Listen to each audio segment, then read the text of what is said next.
Hi there, my name's Georgie and I work in the product team at Compose. Now that Rami has shown you how to get set up and how to work towards inbox zero, I've shot this video to take you through some of the other amazing things that you can do in Compose to keep on top of all your messages and work your way through your inbox. The first thing I want to show you in Compose is how you can reply to emails and messages. I'm going to jump to this DM conversation that I'm having with my colleague Bailey to show you how. As you can see, I've just clicked in and the full conversation that we've had in the past is all loaded up. I can reply to Bailey here just as I would expect, and when I send that message, it will go live into his Slack inbox, so he doesn't need to be using Compose to receive messages through Compose. If I also wanted to start a thread with this colleague, I can hover over the message, any message that I want to start the thread on, and I can click this button here to start a thread. I can also react to messages like you would in Slack using this emoji picker, and we've got all of the emojis that you would normally expect, plus the custom ones that your company might have added to their workspace. Replying to Slack DMs is exactly the same as replying to Slack channels. If I was to move over to a Slack channel that we use a lot, maybe our product channel, then you can see here that I can reply to things just as you would expect. Hey, this is a new message.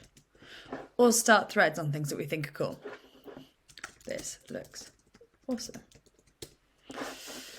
You can also reply to emails really easily within Compose. Let's go to this email from Kevin as an example. If you open it up, you can see the context there and the email that has come directly from that person. You can use these arrows to reply all, or forward the message to someone else. You can also click enter on your keyboard to open up the draft responder. Here I can write my message and use this down arrow to CC and BCC in other contacts. If I wanted to change the alias or the email that I'm sending it from, I can also do this here. When you're ready to click send, go ahead and click enter and that'll send the message for you. If you want to send a completely new message through Compose, either a Slack or an email, then you can do that with the pen icon here. If you open this up, you'll see that a blank input box is loaded. Here you can send either a Slack or an email, depending on what you want to do. So if I typed in my colleague's name here, Danny, you can see that I could either message him on Slack, and clicking this would open up our Slack conversation, or if I scroll down a little, I can find an email to him, and from here I can write a completely new email. If I wanted to add more contacts, BCC or CC people, I can hit the arrow here to load those in. I can again change the alias or email that I'm sending from here, and as per usual, add a subject, and write the body copy. Let's click send. In Compose, you can also use live links to reply to your notifications and manage all of the comments and mentions that you might be getting through. Here you can see we're in my notification split, and you can see I've got a selection here from Notion, Loom, Linear. I'm going to go ahead and click on this Notion one to show you how live links works.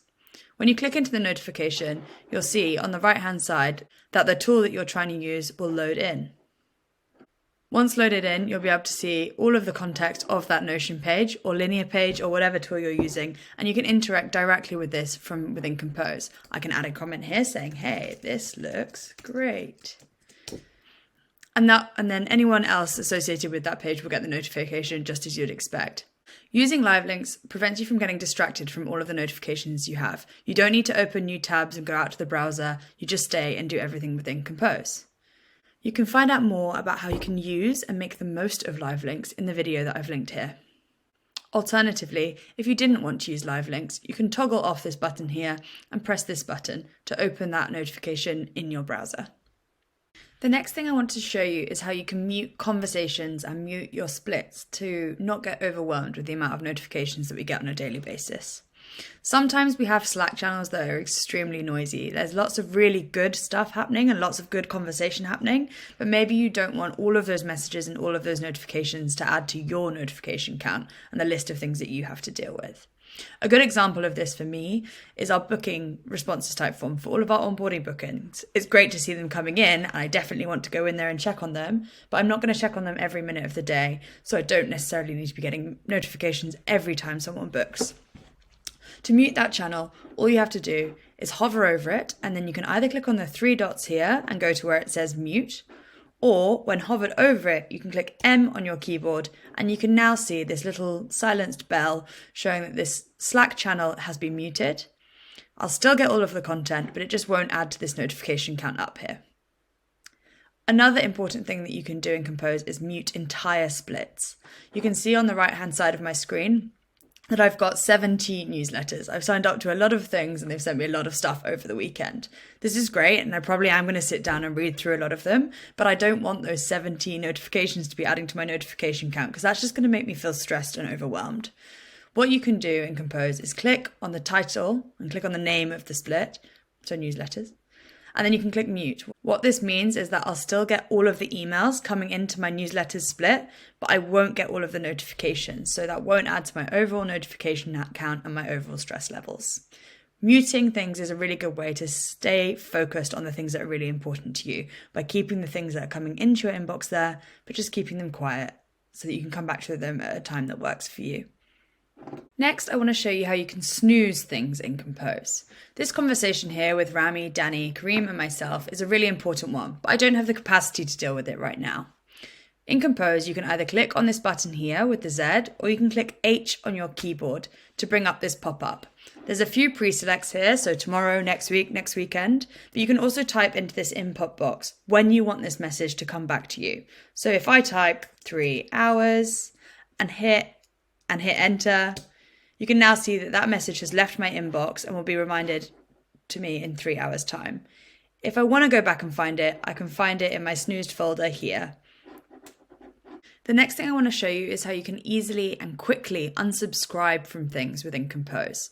If you're anything like me, you probably get lots of newsletters, as you can see here, but we've built an easy way in Compose to unsubscribe from them so you don't have to go through such a lengthy process. If you hover over an email that you maybe want to unsubscribe from, let's look at this Vistaprint one, you'll see an icon here which will say unsubscribe.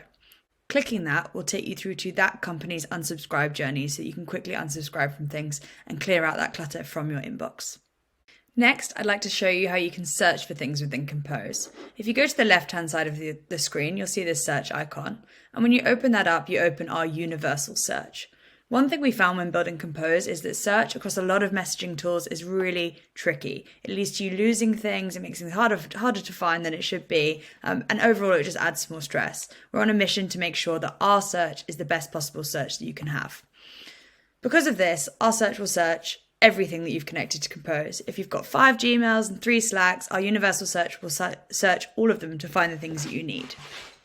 If I wanted to look for something that relates to our latest feature, live links, then I can go ahead and type that into the top here. And here I can see the first batch of results, which has searched my emails, my intercom messages that are connected, all of my Slack channels for anything that says live links in it. If I knew that I was looking for a message from maybe Danny about live links, then I can click add filter. I can click the Slack DM was from Danny. And now you can see all of the DMs that Danny and I have had specifically about live links, so I can go through and find that exact thing. We have lots of filters that you can use to make your search more powerful, so I recommend that you have a look and a little bit of a play around with our search tool. Next, I want to show you how you can move between Slack conversations within Compose. We call this Command P. This little arrow here on the left-hand side helps you navigate to Command P, or you can simply type Command P on your keyboard. What Command P does is it lets you jump to a Slack conversation, no matter the workspace, no matter the headspace, through Compose. So say I want to jump into my conversation with Bailey, then I can do that by typing their name here and opening up that conversation. If I was here and then I suddenly wanted to jump to our products channel, then I can do the same. Type Command P on my keyboard, type in product, and jump straight into the product channel. You can do this to keep moving around Compose, and it's a really powerful way to get to the conversations that you need to have. It's also a really good way to jump into a quick conversation to send that friend or colleague a quick message. If you're a big fan of keyboard shortcuts, you're also going to love Command K.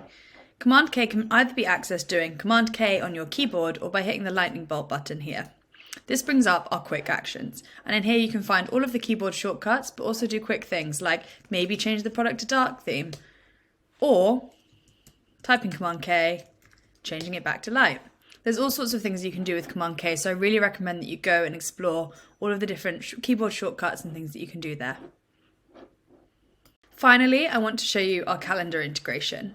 If you look on the left-hand side of the screen, you'll see a calendar icon. And when you hover over it, you'll see the option to connect a Google Calendar, your Amy Calendar, or your Cron Calendar. These are the current tools that we support, but we'll be looking to add more calendar tools in the future.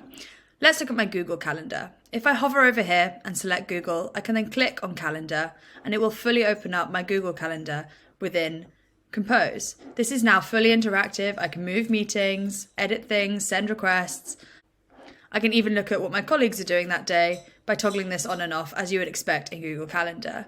When you're done with looking at your calendar, you can click it off here and go back to your inbox. We integrated calendar because we know that our inboxes and calendars are so intertwined. So having this here should help you manage both of those together and yet again get rid of another tab that you need to have open in your browser. That brings me to the end of my list of all the awesome things I wanted to show you that Compose can do. In the next video, I'll be showing you how you can get help, how you can personalize Compose further, and how you can learn more about what's happening at Compose.